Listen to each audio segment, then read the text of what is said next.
Hello, in this video I'm gonna show you how to enable auto updates on your META Ray-Ban glasses.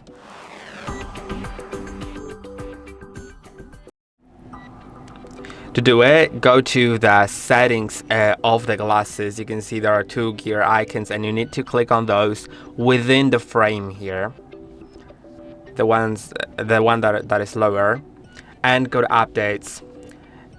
If you want to turn on automatic updates if they are turned off, first you'll need to connect to Wi-Fi. So here in the Wi-Fi you'll be able to connect to Wi-Fi. You may need to allow some location access, then select the Wi-Fi network available and enter its password, and then go back and go to updates. Make sure automatic updates are enabled, and what it means, it'll automatically check for updates and install them if they are available once your glasses are first of all turned on. You can see this switch right here. It has to be turned on, and they need to be also put in the case and plugged into power so they are charging.